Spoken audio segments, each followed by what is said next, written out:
Hey, everybody, and welcome back to Toast Time on the Vendetta Sports Media Network. I'm joined, as always, by my co host, Jackson Law, and our extraordinary producer, Courtney. Now, Jackson had a tornado scare this week, which is why we're recording this on Thursday, not Wednesday. But all good, all good. So, first, I'll start with Jackson. Jackson, how's it going over there? I hear your baby crying, so I know it can't be going that great. No, he's fine. He's He's good? fine. Okay. He just doesn't like to go to sleep sometimes. Yeah, he's good, and he's not even really crying. He's just in there playing, having a good time. He does Oh, that. okay, He'll okay. tire himself out in like an hour or so. Then he'll finally go to sleep. That's usual. That's usual. So we're not worried about that. Good, good. Courtney, how you doing?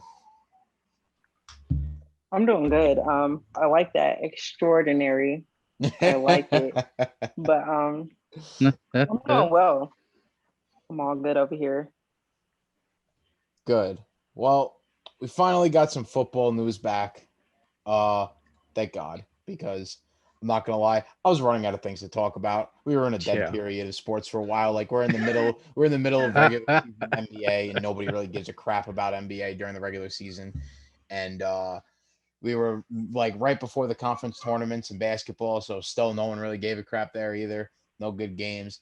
But we finally got some football news back, and it's good to have that back. So I will start off my buttery pick this week.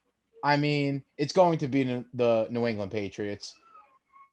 There's just I could have went with maybe two other teams here, but I think the Patriots were a great choice.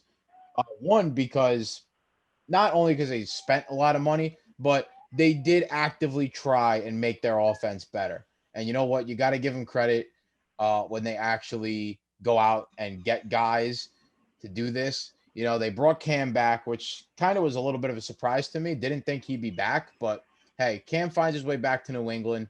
Now he actually has an offense to play around with. They got Nelson Aguilar, Janu Smith, and Hunter Henry. And you know how Bill Belichick loves to run those dual tight end sets, trying to recreate the old Gronkowski Hernandez days. So, hey, man, I mean, they could get something, and I'm not one to ever really count out Cam Newton. I just think last year he fell victim to having COVID and kind of just threw him off his whole game, and the Patriots offense in general was just pretty bad. So I'll chalk that one up as a lost year and move on. And Bill Belichick, I know, will have these guys right for the start of the season. So I'll tell you this: the Patriots may have sucked last year, but that doesn't mean that they're gone. No, what was their record last year? Even when they sucked, was it 7-9? If I'm Nah, I remembering think it was correctly, 7-9 or 6-10. I mean, they weren't six they and ten. weren't that they weren't that terrible. No, I mean, yeah. Well, I mean, considering where the Patriots have been for 20 years, they Yeah, of sucked. course. But, uh, but I mean, happy for my boy. Shout out, Hunter Henry. We'll always remember him for the Hail Henry play to be Ole Miss in what seemed like 100 overtimes. It's a great play. I highly suggest you go look it up on YouTube. It's about like one of the last times me as a Razorback fan felt anything in football except for pain. But unfortunately, yeah, he signs with a division rival, you know. But yeah, it's going to definitely be interesting to see Cam with some weapons. He wasn't too terrible of a quarterback last season. He played well until he got COVID. And so I think you can easily say that COVID probably, played a part in that because he just never got back Yeah, into rhythm. And we still don't really know how people individually are affected when they get it. Some people get it and they're fine. Other people get it and they struggle. What was it? Kendrick Nunn missed a significant portion of yeah. time and pretty much didn't play in the bubble almost the entire time because he can never get back into shape. And so but it's definitely going to be interesting to see. I think they spent a lot of money. They handed out a lot of guaranteed money, and it's going to be interesting. It's going to be interesting. They're not out of it is the thing now, and they have weapons. So now we're really going to see what type of coach Belichick is now that they finally went out. They finally went against what they've done in the past 20 years, and that's give free agents a whole lot of money and see what they can do. Yeah. I'll say don't count out the Patriots, man. Don't count out Bill Belichick. This story is far from over. Oh, it is. It is. All right, so we'll move to mine, and it was a pretty easy one. My buttery pick. I'm going with the Tampa Bay Buccaneers just from the fact that they didn't lose anybody. Yeah. They didn't, they didn't make any major signings or anything, but everybody pretty much came back. Gronk came back. Shaq Barrett came back. I forget who it was that they tagged on the defensive end, but they also got him to come back again on the tag to possibly work on a long-term deal. So, I mean, they're running it back, and they also got Tom to restructure his contract. So he's staying in Tampa for longer, and that kind of helped with the cap situation a little bit. If anything, this past couple days has shown me that the cap doesn't actually exist in the NFL. You can just you can sign a player to a contract, and then like the next day be like, hey, we're gonna jump through 100 hula hoops to save like $1 million in cap, and they somehow freaking do it. Or like my Dolphins assigned Kyle Van Noy last year to a huge like 4-year deal, and after a 1-year deal they just cut him, and there's no real repercussions whatsoever. And you see all these restructurings going on to somehow make room, or they're giving a bunch of money up front to guys and bonuses. It's crazy. It's crazy. The cap doesn't exist. It's a myth, and it's like Bigfoot is what the cap is. And the Bucs are one of those teams that benefit from there actually being no salary cap, it being a myth, and they just they get everyone to agree to restructure deals, or do whatever that benefits the team in the long run. So they're a Super Bowl winning team, and they get to keep everybody together. So I don't see how that isn't a win. Definitely is a win. Restructuring Tom Brady's contract was probably one of the biggest things for them, so that it allowed them to keep pretty much everybody. And also at the same time, man, it's just like you don't lose anyone.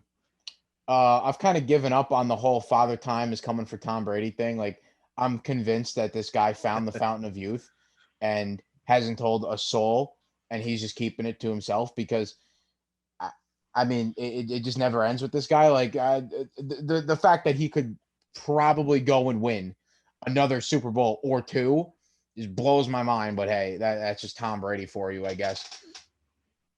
It's just absolutely ridiculous. So Tampa Bay Bucks, good buttery pick. They're primed and ready for next year again. So really just another day in the office for Tom Brady. Like, yeah, I'll restructure my contract. I'll keep all my players. We'll be good as always. I never lose. So that's just how it is for Tom Brady. So I'll move on to my burnt pick, and is even more. It's definitely a far cry from the Tampa Bay Buccaneers. The Houston Texans. Okay, Houston Texans might as well could be our burnt pick every week, just for the fact that Deshaun Watson always wants to leave. But now there's so many problems circulating this team, it's not even funny. So first, J.J. Watt is now gone. You already know about DeAndre Hopkins. He's gone. Now Will Fuller has signed with the Miami Dolphins. He's no longer in Houston. If you ever thought Deshaun Watson there was a chance he would stay, well, that chance is now gone and burnt up into ash. And at the same time, Deshaun Watson is now facing these sexual harassment claims from masseuses, plural. There's like 6 of them. I don't know. There's like a new one every day. I don't know what's going on that. I'm not really going to comment on it until we find out exactly what happened. But it just creates controversy around the entire team. And now they're sitting there with an unhappy quarterback and a quarterback who's got to go to trial now. They now have no wide receivers. Their defense is still terrible. There's really not much. It's almost as if the Houston Texans should be demoted to the SEC, and they should bring up Alabama to play 1 year in the AAC South, because I guarantee Alabama would do a lot better than whatever the Houston Texans are going to be doing. I'll tell you that right now.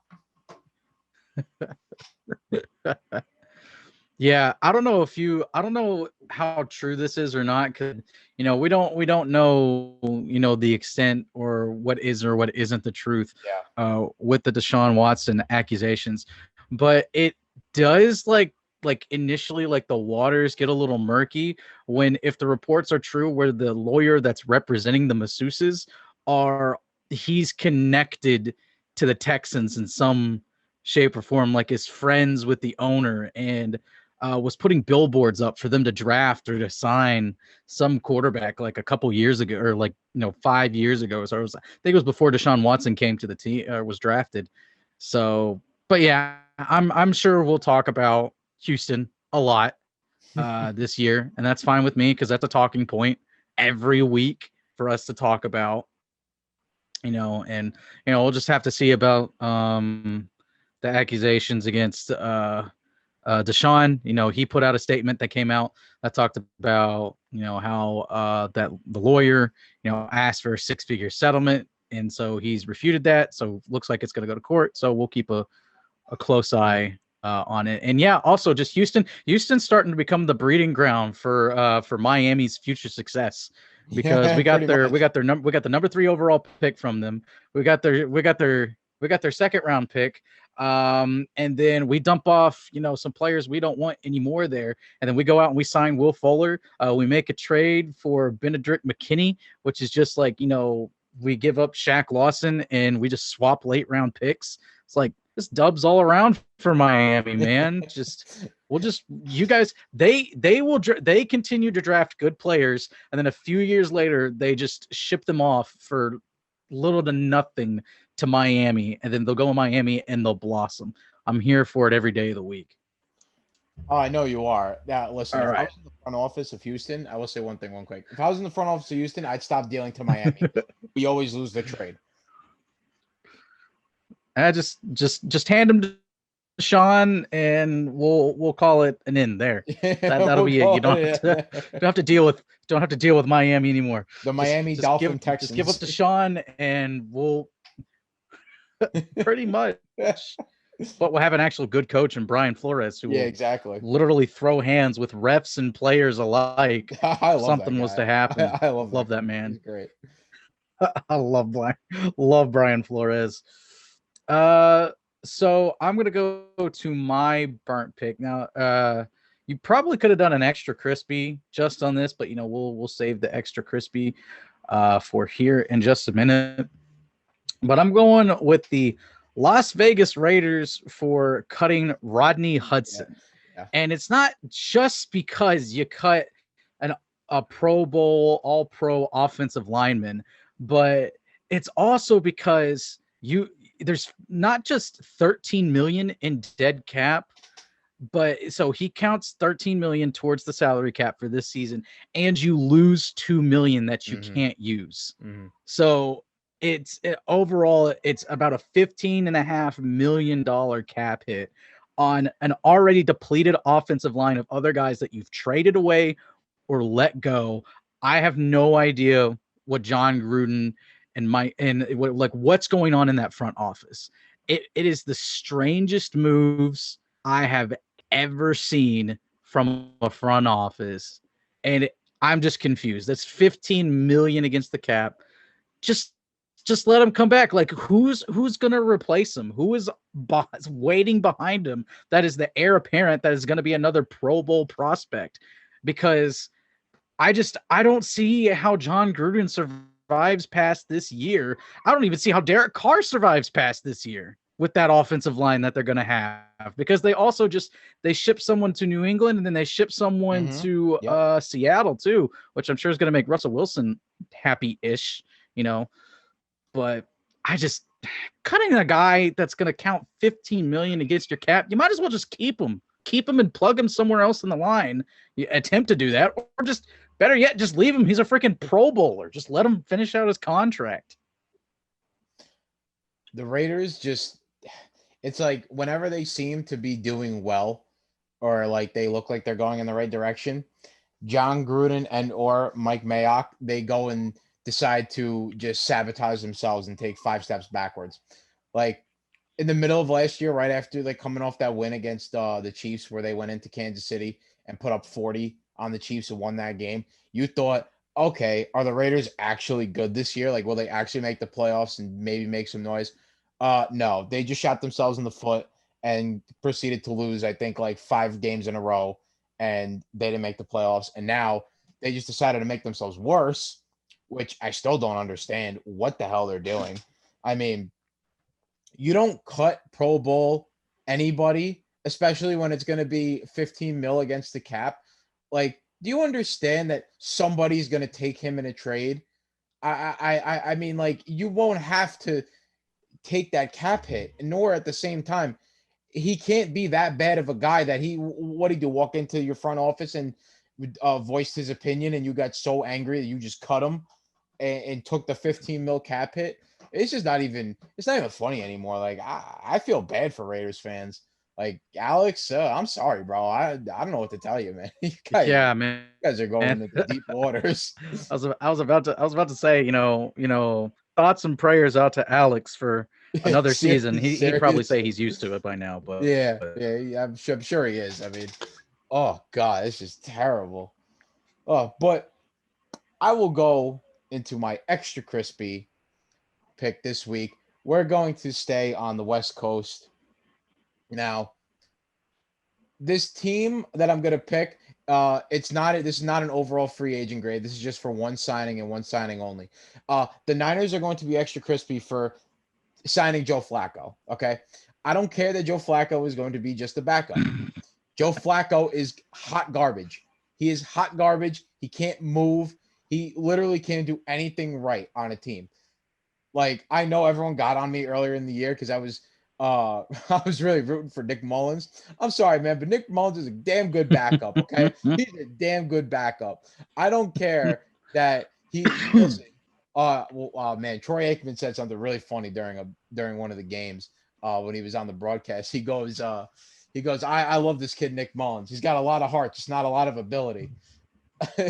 But hey, listen, I'd rather take the young kid who's going to give me his all over freaking old and immobile Joe freaking Flacco. Like, I'm sorry, but can people stop signing Joe Flacco? I mean, please, like, can we just like let him drift away into retirement and into into hanging up his jersey? Because like, I'm sick of watching this guy play. Somehow, some way, he always finds a way to play. Like, he was on the Jets last year, and you already know that Sam Darnold was gonna miss some time because that's what Sam Darnold has done with the Jets because they just have not protected him. So you knew Joe Flacco was going to see time, and well, Joe Flacco saw time, and the team is somehow even worse than what it originally was. Like, it's truly amazing. And you know Jimmy G's going to miss time again this year because Jimmy G's always hurt. Oh, he is, yeah. He's always hurt. The one healthy-ish season that he had, they actually made it to a Super Bowl. They did. But yeah, I mean, when Joe Flacco signs with a team, he's just kind of he's a quasi quarterbacks coach that gets paid more than what a quarterbacks coach does. So that's probably why he hasn't, hung up the pads yet, is because he's making more money coming in, just to be a guy in the locker room than he would be, if he was to retire and then like get on a coaching staff. He's basically got the Josh McCown role at this point. Just hopping from team to team, being a QB, QB coach. Yeah, but I mean, yeah, I don't know. I feel like, honestly, like a couple years ago, I thought he retired, but because I didn't see him on Baltimore anymore. But it was just it was when he got traded to Denver. And he just kind of popped up out of nowhere one day, and I'm like, he's on Denver? Like, when did that happen? Like, that was before I started working here, and like I still followed the NFL closely, I felt like, but apparently not close enough because I've had Shefty notifications on for like 5 years or more, to find out about what was going on in the NFL. And just week one, man's in a Broncos uniform starting for him. I'm like, when did that happen? What? Like, that's how little people cared about Flacco by the time he left Baltimore. I had no idea he won a was even on Super the Bowl, Jets. and then he turned it all in. Oh, he fully just sent it in. He Yeah. sent it in after that Super Bowl run. Mentally, that man retired after they won the Super Bowl. Oh yeah, he was like, I'm done. Mentally, that man retired after they I'm won. good. The Super Bowl. I got my ring. I'm out. I got my ring. I got this big new contract. I'm good. I'll take the check and move on. All right, so my extra crispy pick, it's kind of weird because I don't have a ton to say, but I guess maybe it's just because I don't know what to say about this team. It's the Pittsburgh Steelers. And it's because they are literally losing their entire team. And the only thing they've done is restructure Ben Roethlisberger's contract to keep him longer. Yeah, I mean, that man should only come back for this year and he should be gone. If anything, you should have been like, listen, can you take more guaranteed money, but take less of it, but longer term? You know, you had to do something. And it was going to be tough for Pittsburgh to like keep people and sign them anyway. But I mean, they're losing everybody. I mean, if I'm looking at, you know, the top free agents that left, and, you know, top, obviously, that's subjective speaking, but just like going down the list, Bud Dupree, he's gone, signs with Tennessee. Juju Smith is more than likely going to be gone. One of their they've got one offensive lineman that's still unsigned. Don't know if he's going to return or not. Another their starting guard, he Matt is that Feeler? I don't know how you pronounce his name. Signed a 3-year deal with the Chargers, and then Mike Hilton runs to a division rival in the Bengals. Signs a 4-year deal with them. James Conner, you don't know what's going to happen to him. It's just they can't keep anybody.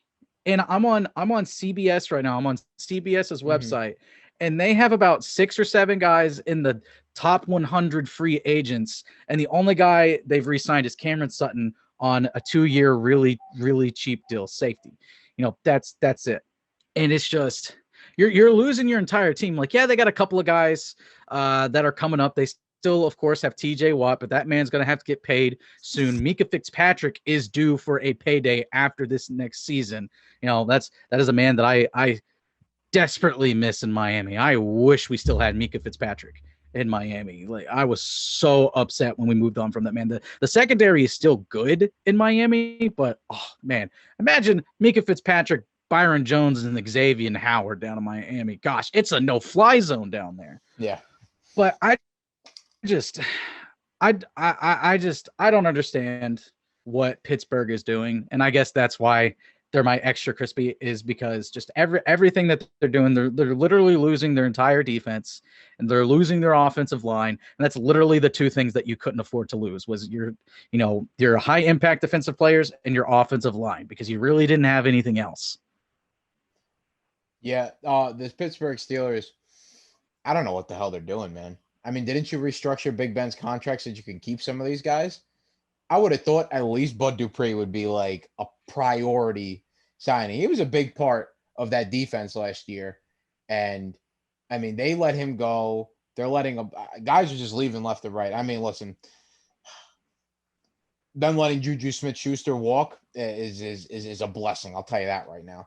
But at the same time, you got to sign somebody to replace him, which they haven't been doing. I don't even hear about them in rumors about talking to anybody. That's the scary part. When you're not even in the rumors, that's an issue. Like, that's a big problem, especially when last year you got your faces stomped in on your home field by your division rivals in the Cleveland Browns. It was basically your little brother just came into your room and beat the snot out of you and then walked out and laughed. That's pretty much what happened. And they just decided to not get any better at all. It's amazing to me. It really is. I don't know what they're going to be doing, but all I know is restructuring Big Ben's contract might as well have just been a waste of time if you're not going to sign anybody. That's what I'll say about that. But I will move on to another team now that has got a little bit of quarterback concerns. We're going to Seattle and the Seattle Seahawks. I'm sorry, but they have not done enough. If you got Russell Wilson there demanding, well, not demanding, he's threatening to demand a trade. I've never heard of that one before. Yeah, so they haven't done enough to save this guy. You know, it was funny. I thought it was really great when he was on a plane last week, and people were like on Twitter, they were like, "Where's that plane going to? Somebody find out that plane number." I was like losing it. I thought that was so funny. And I mean, hey, the Bears offered a hell of a lot for Russell Wilson. Now, granted, look, is Seattle really going to trade Russell Wilson? I really don't think so, unless he like really demands a trade. But I don't see him as that type of guy that's going to be like, pull the James Harden move and force his way out, or the Deshaun Watson move. I don't see Russell Wilson as that type of guy. But at the same time, they haven't done enough. I'm sorry, like they really haven't. That defense really needs to improve, and they haven't done that. And they don't have a first round pick this year. They gave that one to the Jets. So they don't have a first round pick. All right, you got a lineman from the Raiders. So what? It's not a big deal. I think they haven't done nearly enough. So,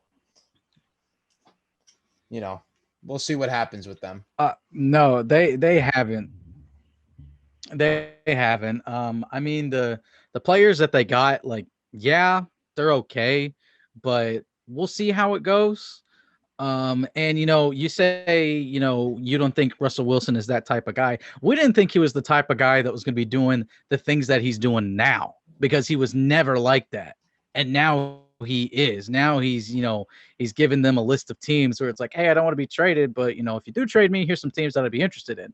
Or, all the stuff that's been coming out about, basically them fighting, and I've always said where there's smoke, there's fire. Now, I've never said that he's going to get traded this season, but I think that I don't put it out of the realm of possibility, just from the sole fact of, even though it's the NFL and it's more, and in the NBA, it's more common. You see players like James Harden, Anthony Davis, Russell Westbrook, some big name stars that force their way out of places. You see, you hear everyone's like, oh, you just need to work it out. You just need to work it out. Where's Russell Wilson go? It's like, the organization can't trade him. He's a Hall of Fame quarterback. You just have to work it out. Sometimes you can't. Like sometimes you can't. Like, yeah, Tom Brady and Bill Belichick were able to work it out, but that's because there was a business understanding and a respect for each other from a football aspect, not from a personal aspect, but from a football standpoint.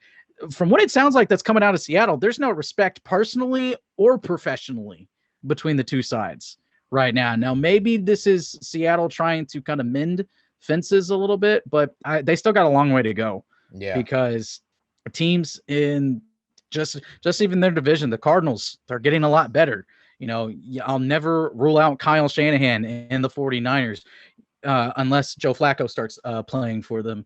And then, of course, the Rams, they made a trade for Matthew Stafford. And regardless of what you think about Matthew Stafford, I think he's an upgrade over Jared Goff. Yeah, so I think you're still in arguably the upgrade over toughest Jared division Goff. in football.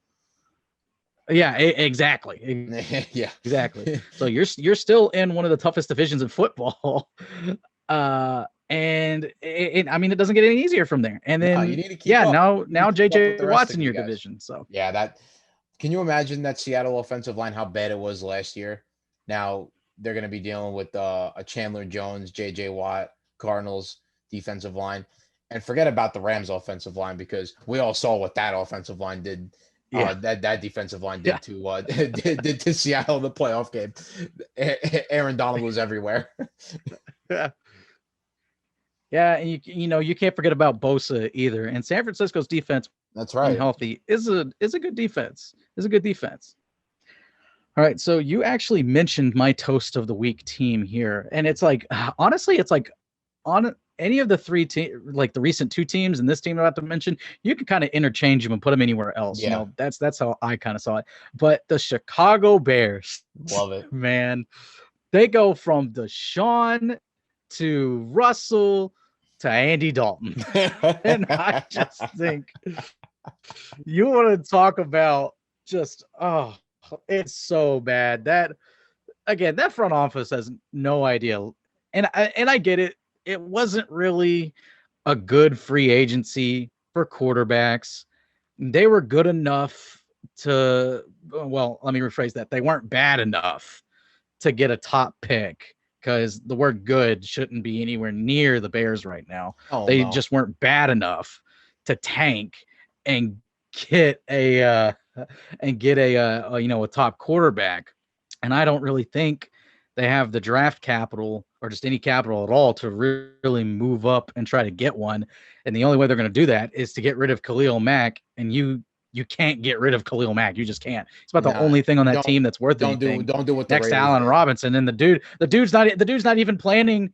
Robinson's not even planning. He doesn't even want to sign the tag. No, I saw reports where he doesn't even want to sign the tag, and he's like liking posts about how Kenny Golladay, he's the winner of free agency because he didn't get tagged by Detroit. Yeah. And he's like liking and retweeting that stuff because Kenny Golladay didn't get tagged, but he did. So it's just a complete mess of a franchise.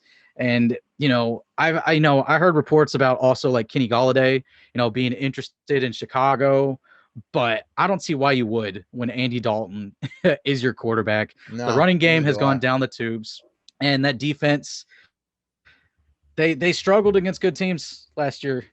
The defense, the whole team, really. And I remember when they were like 6-1 or something like that. They were like, and everyone's like, "Oh, the Bears are back." This is the Bears year. I've ever seen in my life. It's like, time out, everybody, time out. This is the Bears we're talking about. You're going to see it in about 4 or 5 weeks what this team really is. And lo and behold, I don't even think they finished 500 this year with like a 5-1, 6-1 start. They didn't finish 500. I'm pretty sure they proceeded to lose like 5 or 6 games in a row after that 6-1 start. I know it was like some ridiculous skid. Yeah.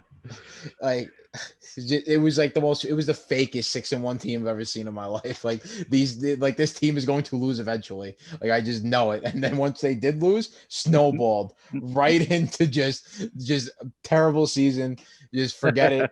We're done. Pack it in. All right, and that's the thing too. Mitch Trubisky was so bad that they just got Andy Dalton, and they're probably sitting there like, "Oh, we're gonna do great this year. We got Andy Dalton. We don't got to deal with Mitch Trubisky anymore." Like, and then that's just how blind they are to quarterbacks, that they don't really understand what's out there. So, hey, Bears, to the Bears and the Bears fans. It ain't gonna be a good year this year. I'll tell you that, because there really ain't no room for you to move up. That also, when you wind up in that like spot where like you just missed the playoffs, but at the same time you weren't bad enough to get like a top like 15 pick or like a top 12 pick where you could like land like a good quarterback, you're pretty much screwed. Like you're screwed. There's nothing you can do. You just got to sit there and just hope somebody falls to you. But chances of that happening in this draft are very slim, because all those quarterbacks are coming off the board really early. So my soggy toast is going to be the Green Bay Packers. And I feel like this is the same position that they were in last year and the year before that. And you know what? Why do we always have to bring them up around free agency? It's because they don't get anybody. You can get people to play with Aaron Rodgers. I'm like, it's really not hard. Like, I understand that maybe, Aaron Rodgers can be he can come off as somewhat of a dick, but at the same time, he has a crap ton of respect in this league. And you could get any wide receiver to play with Aaron Rodgers. They can go and look at Devontae Adams' numbers and be like, damn, I need to play with Aaron Rodgers. Like, they haven't got anybody for this poor man. He's going to be stuck doing the same thing he did last year, just throwing it to Devontae Adams the whole season and whatever other random guy on the team, and hoping that they can make things work. Like, all they did was re-sign Aaron Jones. Like, okay, I get Aaron Jones is good, but at the same time, he's also a running back. He's someone who was there before. I don't see that. I don't see keeping people as upgrades. I see it more of staying afloat. So tell me, Green Bay, what have you done to get past the NFC Championship? What have you done to beat the Tampa Bay Buccaneers and get to the Super Bowl? And as far as I'm concerned, they haven't done anything. And also, by recent draft history, I don't trust their chances in the draft to land anybody worthwhile. I really don't. Like, will they maybe now go and get a wide receiver? I don't know, because they should have got one last year and they drafted Jordan Love. So I don't know what to tell. I don't know what to say with this team anymore. Like, I don't know. Does this front office just hate Aaron Rodgers that much? I mean, the guy has given you everything he has. I mean, he pretty much took the franchise over from Brett Favre, where normally most franchises, they go from one stellar, like legend type quarterback. They normally fall off a little bit afterwards. No, Aaron Rodgers not even kept you guys afloat, brought you even higher than Brett Favre did, and has ascended into first ballot Hall of Fame status and legend quarterback status. And you guys have done nothing to help this guy, which blows my mind, because you got worse quarterbacks all over the league getting way more help than Aaron Rodgers does. Like, imagine if Aaron Rodgers had the type of help that Tom Brady does. I mean, the Green Bay Packers would put up probably 45 points a game. And to go right into this free agency, and they haven't been talked about signing really anybody. Like, there was little grumblings of them talking to Kenny Golladay, but I haven't heard that he actually went and met with them. I know he met with the Bears, and he's meeting with the Giants tonight. Please. So, I don't really see them doing much for this poor guy. It's just going to be another one of those years where Aaron Rodgers wins 13 games basically by himself, runs through the playoffs, gets to the NFC Championship game, then they run into the best team in the NFC and they lose, because that's just how it's been. He can't win the NFC Championship game if he has no help other than Devontae Adams. Devontae Adams, great wide receiver, but at the same time, you need more guys around you. And being that there's only one guy there, they're not going to do much. I'm sorry. It's just not going to happen. I know. And I know they haven't got a ton of cap space, but it doesn't help when you're drafting quarterbacks in the second round, or you're drafting you're drafting skill position players, but it's a backup running back, and then you use what little cap space you have to re-sign Aaron Jones. As much as I like Aaron Jones, if you have a talented running back that you can keep on the cheap, I'd prefer to do that and go get a Kenny Golladay or whatever, another skill position player. So they don't draft well. So that doesn't help them in the slightest. So it's just a complete crap show for them. Yeah, it's been that way forever. Listen, I would have not gave Aaron Jones that type of money. I would have let him walk or seen if he would have stayed for something cheaper, but probably not. I would have let him walk and then see what I got with A.J. Dillon, who also, I think A.J. Dillon is I don't think he's, a great running back, because I've only seen him, at very limited times, but I think he's decent and competent enough to, be a viable option on that offense while still being on a rookie deal. He's a young running back, and you could have used that money to get either Kenny Golladay, Will Fuller. I mean, you had options out there. Hunter Henry, Jonnu Smith, they didn't try for any of that. They just said, here, we'll take Aaron Jones back, and we have no money for any wide receiver upgrades. So let's just hope that a wide receiver falls to us in the draft, which is really dumb, because I don't think you should be hoping anybody falls to you. But hey, that's the Packers. Soggy toast is me, because I live in Tornado Alley. So not much to say on that. But, like you said at the beginning, I had a tornado scare yesterday. And it it lasted all day, man. It's I couldn't go out. I couldn't go do anything, because it's at around, 3, that's when it's, going to start, happening. And, I was believing them, because I was awoken at 7 a.m. by lightning striking so close that, it shook the whole house, and it sounded like someone, fired a gun off right next to my head. I don't know how close it was. I went outside. I didn't see a tree down or anything, or any markings or anywhere. So I don't know how close it was. But yeah, and this always happens, man. There's always tornadoes around me. I'm always, running to an in-laws house to go get in their basement. It feels like, at least a dozen times each spring. And the reason, and to get, I don't know the full reasons why, but my main guess is because you've got the cold air that comes in from the north and that warm air that comes in from the south, and they don't like each other. That makes the air unstable, and everything starts to spin, and it's not good when the sky starts spinning. And just go look up about and everyone, of course, in the area legitimately has storm anxiety and PTSD from the tornado last year, because it didn't kill anybody last year, but it scared a lot of people, and rightfully so. It scared the crap out of me. It was about 20 minutes away is where the tornado landed, and it scared the crap out of me, because it was it's a place that I spent 90% of my time back when I was in school, and then before COVID happened and everything. In fact, it went right by the school that I was at. My school had to go on the school that I was going to had to go on complete lockdown, and students crawling under their beds and stuff, or in the hallways, and doing the thing you're taught in school, where you all walk out and you stick your you get in the position where your butt's all the way up in the air, and you're covering your head. So yeah, I'm my soggy toast, I'm my soggy toast, because I live in a place that just gets hammered with tornadoes, and there's nothing I can do about it. And I mean, it's empty fields all around me, so it's whatevs. Hey, listen, I'll tell you this: would you rather live in a place where you get tornadoes, or you get 30-inch blizzards for about a straight month?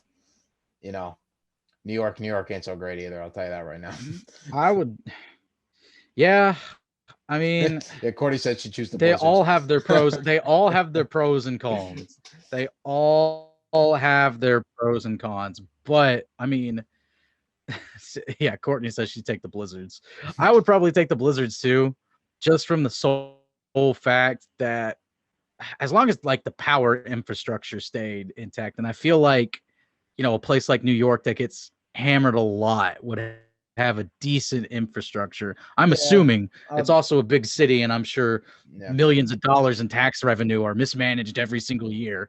But here, I mean, it's unless your house is built on a concrete foundation in the ground and it's 100% brick, that house is gone.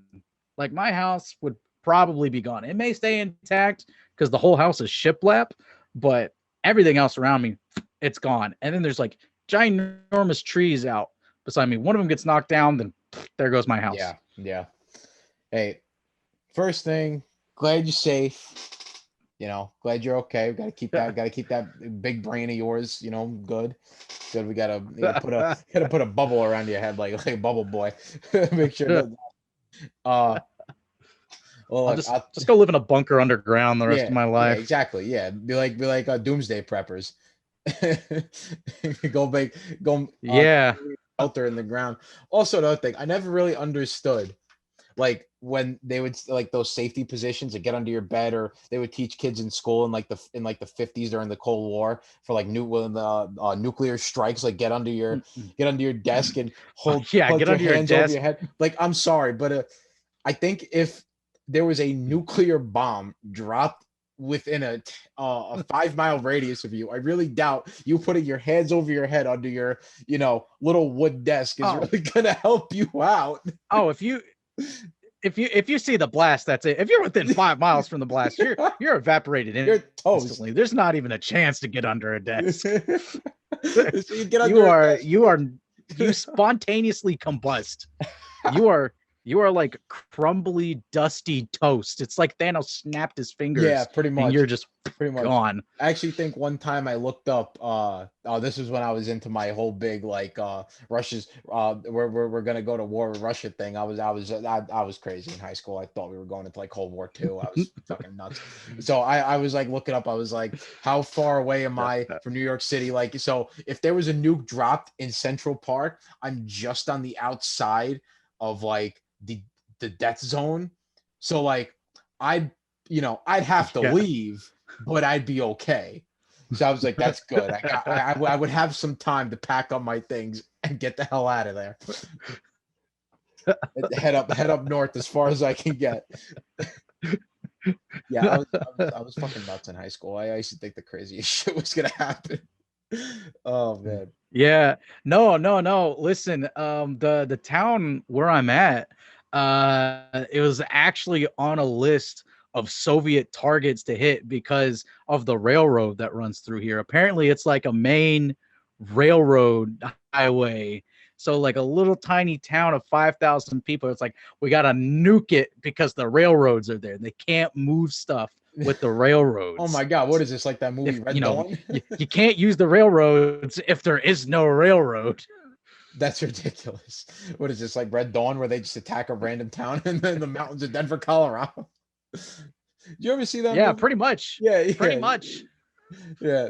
Oh yeah, I love that movie. The old I one like, with the the old one, Charlie exactly. Sheen in Yep, it. yep, the old one. Which Patrick Swayze. I always sat there and watched that, and I'd be like, why in the world would they attack like a small town in Denver? And like, oh, come on, nobody saw like like thousands of Russian troops flying over the United States and just parachuting into Denver. Like, get the hell out What of here. happened to California in this? Like, I know it's pre-internet, but come on, man. Yeah, really. I think they'd find some way to get the word out. Oh, and then also that was around the time Modern Warfare 2 came out, and they had that whole part where you were during the campaign, the Soviet Union attacked I-95 and like stormed the White House. So I was all like, I was all crazy. I was like, I was all, Russians are gonna attack us and shit. I was, yeah. Let's not talk about my conspiracy theories from senior year of high school. I'd rather not. Rather not. People are gonna peg me as a fucking nut. So let's move on to my prediction. I don't know if this is really a prediction so much as a prayer. From my mouth to God's ears. Okay. Kenny Galladay will be a giant. I don't know when.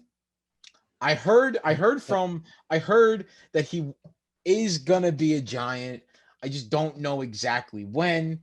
I'm hoping it's going to be soon. It will just ease the anxiety off me. See, now the problem is I got my hopes up because I wasn't going to get my hopes up, but then I started hearing all this crap that he was meeting with us, and I know someone that works in CBS, and like he was telling me like basically through the grave mind of the CBS Sports Network that the Giants were going to get Kenny Galladay. So now I got my hopes like extremely high. Yeah. Now listen. This is just like the regular season with the Giants. I get my hopes up real high and they come crashing down by week 2. So I'm hoping this isn't one of those, but from my mouth to God's ears, please give me Kenny Galladay. I will be very happy. Yeah. Miami was really quiet and everyone was getting concerned that they weren't picking up a wide receiver. Like there really hadn't been rumors. Like the Will Fuller thing just kind of dropped out of nowhere. I, of course, was rooting for, them to get Kenny Galladay. So I don't know if this means that we're out of the Kenny Galladay sweepstakes now or not, because we got Will Fuller, even though he's just on a 1-year, $10 million deal. It's a really good deal if it works out. When the cap goes back up next season, maybe you can re-sign him. But if he doesn't pan out, you just used a 1-year deal and you had to fill in a roster spot anyway. So, it's whatever. But, New York would be a good landing spot for Galladay. They need a number 1 wide receiver, and he's that kind of guy. Now, I guess it all kind of depends who gets him for the right price now, looking out just kind of at everywhere else, there's not really anywhere else that he could probably go. Maybe he decides to, go to like Jacksonville maybe, but that's not even like on his radar right now. So, but the teams that are on his radar have been like Chicago and the Giants. New York. I think Chicago and New York I think it's down to 2 teams. And honestly, I think I said this on when I was on Creek's Corner. I was talking with Adam about it. I was saying how, listen, if I was Kenny Galladay, I would 100% want to, I want to get paid, yes, but I want to go somewhere where I have a chance to win, being that I was on the Detroit Lions and we had no hope of winning for years. He probably wants to feel something besides just pain and losing week after week.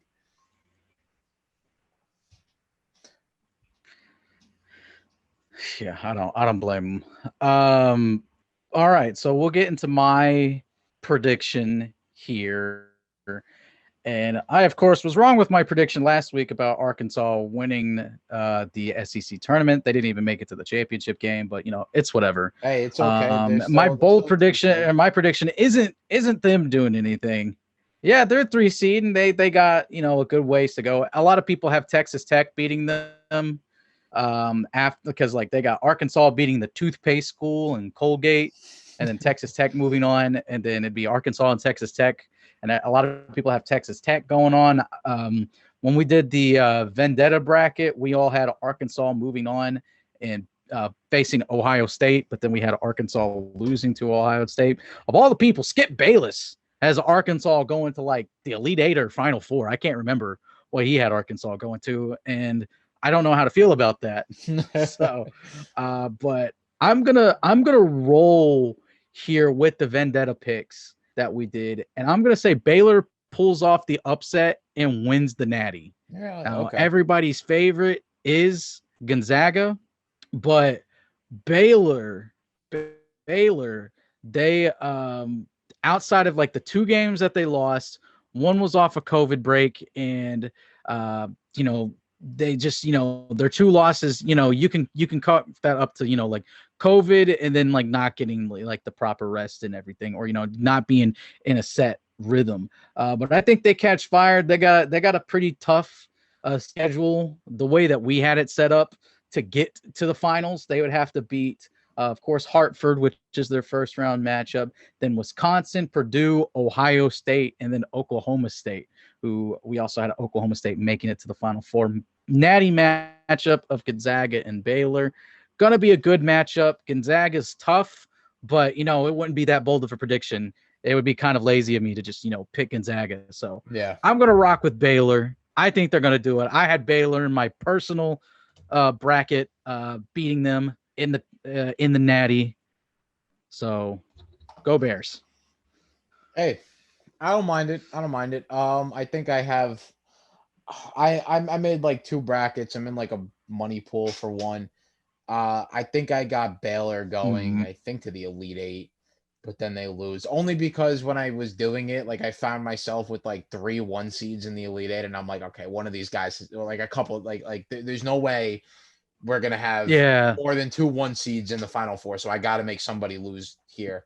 So I think I had Baylor losing in the Elite Eight, or maybe in the Final Four, but. Listen, they got as good of a chance as anybody. I know Gonzaga is the juggernaut this year, but at the same time, this is March Madness, is not 7-game series. If Gonzaga was playing 7-game series all the way to national championship, they would sweep or 5-game wins, all of them. Okay, they all the way to the championship. However, 1-game elimination. Anything can happen. We've seen crazier, okay? We've seen a lot crazier. Talking about number 11, Loyola Chicago going to the Final Four. Listen, we've seen pretty crazy. So don't be surprised if Gonzaga doesn't even make it to the national championship, is all I'll say. I think Baylor's got as good of a shot as anybody. So I don't mind that at all. Let's hope our predictions come true. I will say that. Really hoping for mine, because it would make my summer very, very happy. So real quickly, did you have any big upsets in your bracket? You know what? I'm gonna pull it up right now, because I got one that I know people are gonna love this one. I gotta pull mine up right now. We got time. Zoom isn't being a little. I'm looking at I've got the Vendetta one pulled up right now, and looking at the upsets. Biggest upset we probably have is number 8 LSU moving on to the second round and beating number 1 Michigan, which Michigan is down one of their top players, so they're fairly vulnerable. They will be taking on Texas Southern, who we picked to move on, which our bracket is technically busted right now because Drake beat Wichita State. Yeah. And we picked Wichita State to move on and take that 11th spot. But I mean, technically speaking, the way that other like websites have their brackets the set way up. that works is you kind of, it doesn't really matter who wins that first game. Like you just pick that team to win. Yeah. So you're good there. Okay. I got a good one for you. The number 11 seed Syracuse Orange go to the Elite Eight, and they lose to Illinois in the Elite Eight, but they get to the Elite Eight. That would make Liz very happy. She's a huge Syracuse fan. Listen, and we honestly, had Syracuse getting bounced in the round of 32 against West Virginia. No, see, no way. I think Syracuse has got a great shot. Like honestly, I really do. And I'm telling you what, I'm putting what is it? So I had the round of 64. Syracuse wins. I also have West Virginia losing to Morehead State because there's always an upset in the 3-14 matchup. I'm pretty sure there's at least one almost every year. And I'm picking West Virginia just because they don't impress me as much as the other 3 seeds do. So I'm going to pick them to lose. And Syracuse goes on, beats them, and they get a nice matchup against the Houston Cougars, who are the 2 seed. And tell you what, man, Houston doesn't shoot threes. They can't shoot threes. And that Jim Boeheim zone, if you can't shoot threes in playing the Jim Boeheim zone, you're gonna have a lot of trouble scoring. So I think I don't know, maybe it's just me like being a New Yorker and all. Like I don't even really like Syracuse, but when Duke is out, like I'm gonna root for the hometown guys, and that's Syracuse. So I don't know, man. Buddy Boeheim's been playing great. They have a good shot. They got a good shot to make a run. Yeah, probably the most interesting thing about the Vendetta bracket is we had a Sweet 16 matchup of LSU and Georgetown. Oh, I like that. So an 8 seed in the 8 seed and a 12 seed making it to the Sweet 16, and then we had LSU going on. So LSU making it to the Elite 8, but they run into Texas, and their Cinderella story is cut short in the Elite 8. Yeah, hey, I like it. Listen, I'll tell you what. There's no such thing as a bad bracket until the first weekend. I'll tell you, like literally, you can put anything. I think the furthest I got, 100%, this thing gets busted quick. Yeah. Courtney said that LSU doesn't really have a deep bench, and you know what? I think I agreed with her because I don't even think I had LSU winning the first round matchup. To be quite honest with you, they don't, but they're great at ISO ball. And I mean, like they're really good at. They did play Alabama tough at ISO ball, and I think they did play Alabama tough. I had them beating St. Bonaventure just because St. Bonaventure I think has never got out of the round of 64, so I got them beating St. Bonaventure. No. They get they get smacked around by Michigan. At least that's what I think. But there's always, I think the furthest I ever got with a perfect bracket was 2 years ago. There was the year before this COVID, where we didn't have we didn't have the tournament. I was perfect through that entire Friday. So the whole, like every game that was Friday, I got through that perfect. I think I got halfway through Saturday before I had my first loss. And I was like, you know what? I was like, I guarantee this has got to be as close to perfect as like a normal guy would ever get. like I even had that was when 16 or the year before that, actually, I think, because whatever year it was at 16 that Virginia was number 1 and lost in the first round to the 16 seed. Yeah. I had that game just because I didn't like Virginia, and I was like they're gonna be the ones. Yeah. Hey, Virginia 4 seed, technically the defending champs. Yeah, technically they are the defending champs. Last year. You are right. There was no tournament last year. They are still the defending champs. That is correct.